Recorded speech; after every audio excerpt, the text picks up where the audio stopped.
বাকি রয়েছে এরই মধ্যে রাজধানীর এবং যেখানে অর্থাৎ চট্টগ্রামের কথা যদি বলি তাহলে সেখানে পশুর হাটগুলোতে কিন্তু কোরবানির পশু আসতে শুরু করেছে, তবে এখনো পর্যন্ত কেনাকাটা তেমন জমে ওঠেনি। আমরা গরুর হাটের পরিস্থিতি একটু জানতে চাই, তা জানাতে আমাদের সঙ্গে ঢাকা এবং চট্টগ্রাম থেকে আমাদের সহকর্মীরা যুক্ত হয়েছেন। শুরুতে আমরা যুক্ত হতে চাই ঢাকার কমলাপুর হাটে রয়েছেন আমাদের সহকর্মী রকিবুল রাহাত এবং চট্টগ্রামের বহদ্দার হাটে নূরনগর এলাকা থেকে যুক্ত হয়েছেন কাজী মাহফুজ। রাহাত, জানাবেন যে হাটে ব্যবস্থাপনা এবারে কেমন দেখছেন এবং কোরবানির পশুর দরদাম কেমন?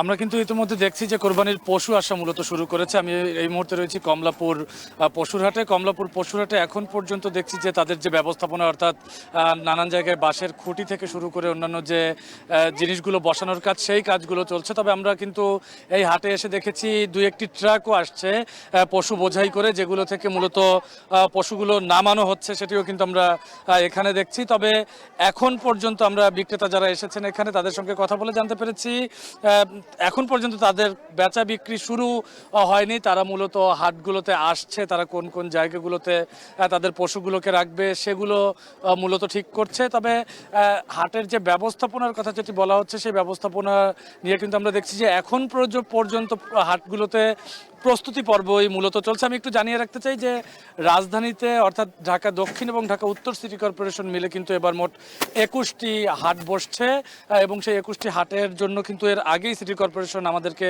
জানিয়েছিল যে তারা পশু নামানো থেকে শুরু করে ব্যাপারী যারা এসেছেন তাদের থাকার ব্যবস্থা থেকে শুরু করে অন্যান্য যে বিষয়াদিগুলো রয়েছে সেই ব্যবস্থাগুলো তারা ইতিমধ্যেই করে ফেলেছে। এবং যেহেতু এখন পর্যন্ত কুরবানির আরও সপ্তাহখানিক বাকি রয়েছে, সেক্ষেত্রে যারা আসছেন অর্থাৎ ব্যাপারীরাও কিন্তু এখন পর্যন্ত তারা তাদের পশু নিয়ে কম আসছেন, কারণ ব্যাপারীরা বলছেন যে রাজধানীতে মূলত ঈদের 3 দিন বা 4 দিন আগে থেকে পশু বেচা বিক্রি শুরু হয়। সেক্ষেত্রে তাদের যেহেতু আসা বাবদ একটি খরচ রয়েছে এবং এখানে এসে থাকার একটি খরচ রয়েছে, সেক্ষেত্রে অনেক ব্যাপারী বলছেন যে তাদের অন্যান্য যারা রয়েছেন তারা আরও পরের দিকে মূলত তারা আসবেন।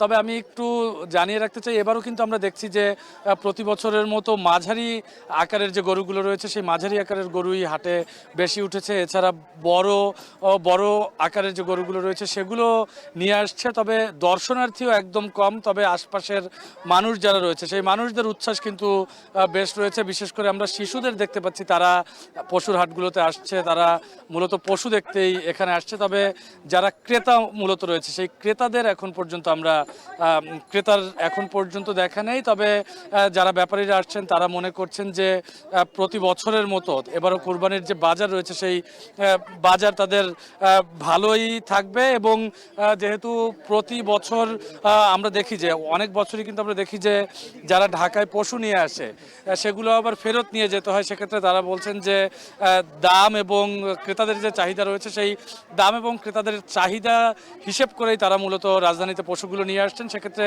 সবাই প্রত্যাশা করছেন যে তারা যে পরিমাণ পশু নিয়ে এসেছেন সেগুলো বিক্রি করেই তারা ঢাকা থেকে মূলত ফিরতে পারবেন। এই ছিল কমলাপুর হাট থেকে আমার কাছে সবশেষ। রাত্রি আমরা ঢাকার পশুর হাটের খবর জানছিলাম, এবার চট্টগ্রামে যেতে চাই। সেখানে রয়েছেন আমাদের সহকর্মী কাজী মাহফুজ।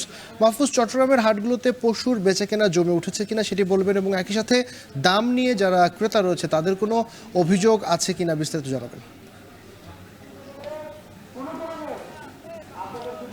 চট্টগ্রামে বিশেষ করে চট্টগ্রাম মহানগরী সিটি কর্পোরেশনের ব্যবস্থাপনায় এবার 13টি পশুর হাট বসানো হয়েছে, অনুমোদন দেওয়া হয়েছে। তার মধ্যে 3টি স্থায়ী এবং 10টি অস্থায়ী।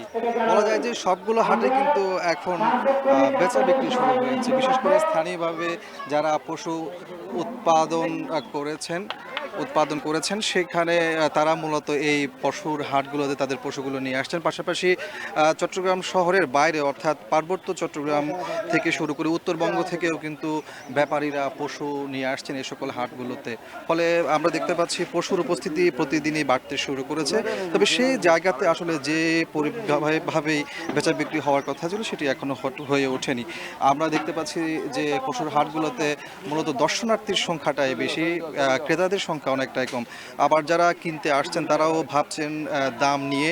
এখানে দাম নিয়ে কিন্তু বেশ মিশ্র প্রতিক্রিয়া রয়েছে। বিশেষ করে যারা ক্রেতা তারা বলছেন যে ছোট এবং মাঝারি আকারের যে পশুগুলো আছে সেগুলোর দাম গত বছরের চাইতে প্রায় 10 থেকে 15% পর্যন্ত বেড়েছে। আর বিক্রেতা যারা আছেন তারা বলছেন মূলত গোখাদ্যের দাম বেড়ে যাওয়া, পাশাপাশি গরু মোটা তাজা করতে গিয়ে তাদের খরচ বেড়েছে, যার কারণে সেটি দামের উপরে প্রভাব পড়েছে।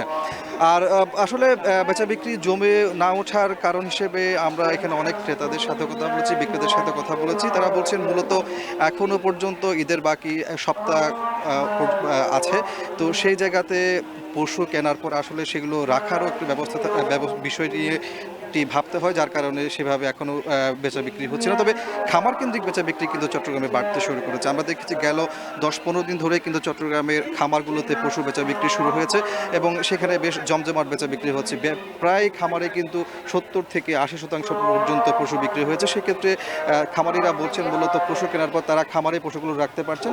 এই সুবিধাটা পাওয়ার জন্য মূলত কোরবানিদাতারা যারা পশু কিনতে আসছেন তারা পশু কিনে খামার থেকে কিনে সেখানে রাখতেন। তো সবকিছু মিলিয়ে বলা যায় যে আসলে চট্টগ্রামের যে 13টি পশুর হাট সেগুলোতে পশু আসতে শুরু করেছে চট্টগ্রামের স্থানীয় যে খামারগুলো আছে সেখান থেকে, পাশাপাশি দেশের বিভিন্ন প্রান্ত থেকে, এবং বেচা বিক্রি হয়তো আরও 2-1 দিন পর বাড়তি থাকবে এমনটি বলছেন এখানকার যারা খামারি আছেন, একই সাথে যারা ব্যাপারী আছেন তারা। ঢাকা এবং চট্টগ্রামের পশুর হাটে সবশেষ পরিস্থিতি জানছিলাম। ধানমন্ডি থেকে মাত্র কয়েক মিনিটের পথ।